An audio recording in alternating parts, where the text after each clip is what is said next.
When you were a kid, a single summer felt like an entire era.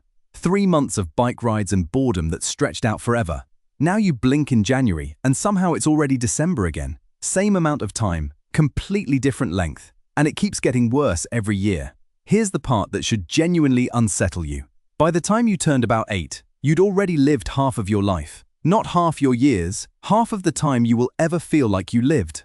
A man named Paul Janet worked out the math behind that in 1877, and almost nobody's heard of him. Stay to the end. There's a way to slow the whole thing back down, and it's simpler than you think. First, the good news. The universe is not speeding up. Every clock on Earth is ticking at the exact same rate it always has. The speed up is happening entirely inside your head, because your brain doesn't measure time with a clock. It measures it with memories. Ask yourself how long a year was, and your brain doesn't count the days. It counts how much it remembers. More memories, longer year. Fewer memories, shorter year. And as a kid, you were a memory-making machine. Everything was the first time. First bike, first day of school, first time you tasted something sour and made the face. Your brain was recording all of it in high definition.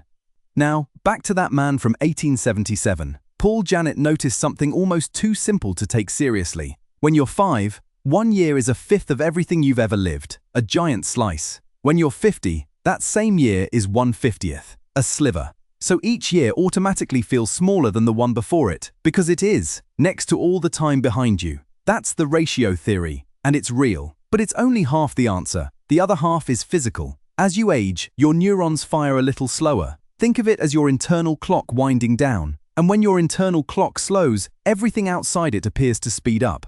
But here's where it gets unsettling. Your brain is lazy. Brilliant, but lazy. The moment something becomes familiar, it stops bothering to record it. Why save the drive to work for the 400th time? It already has that file, so it switches to autopilot and quietly stops taking notes. This is why a whole week of work can vanish without a single memory worth keeping. Your brain didn't lose those days, it just never wrote them down. And we built the perfect machine for erasing time. It's in your hand right now. Scroll for 3 hours and it feels like 10 minutes because you made 0 new memories the entire time. You didn't pass the time, you deleted it. The strangest part is that physics agrees with your gut. Albert Einstein spent his life proving that time isn't fixed.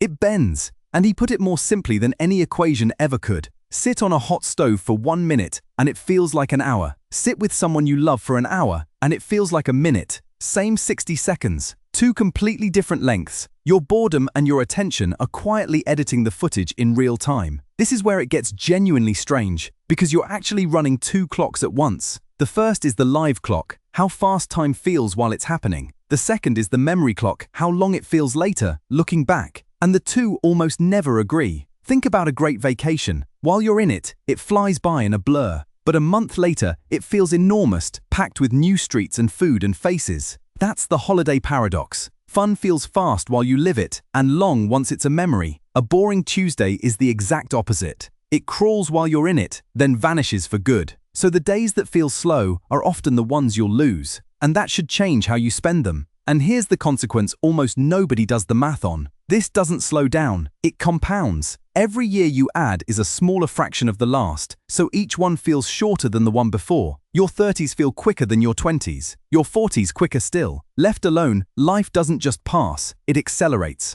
Which sounds like a life sentence, until you notice the whole thing runs on one thing you actually control: novelty. The amount of genuinely new stuff your brain is forced to record. So here's how you slow it down. Not meditation apps, not buying more time. First times. Every first your brain has ever lived through, it recorded in full, so you give it more of them. On purpose. You don't have to move to the mountains. You just have to break the autopilot. Take a different route home. Eat somewhere you can't pronounce. Learn the thing you keep meaning to learn. Put the phone down and actually taste the coffee instead of scrolling through it. Every new thing is a note your brain is forced to write down. And notes are what make a year feel long. A life full of firsts isn't just richer. To the only clock that matters, your memory, it's literally longer. So if you felt the years slipping faster, that feeling isn't a flaw. It's proof you're paying attention. Most people never even notice it happening. And noticing is the whole trick, because now you can actually do something about it. The people whose lives feel long aren't the ones who somehow got more time. They're the ones who kept saying yes to the first time. You could start tomorrow, or technically in the next minute or two. Make it count. Your memory is keeping score.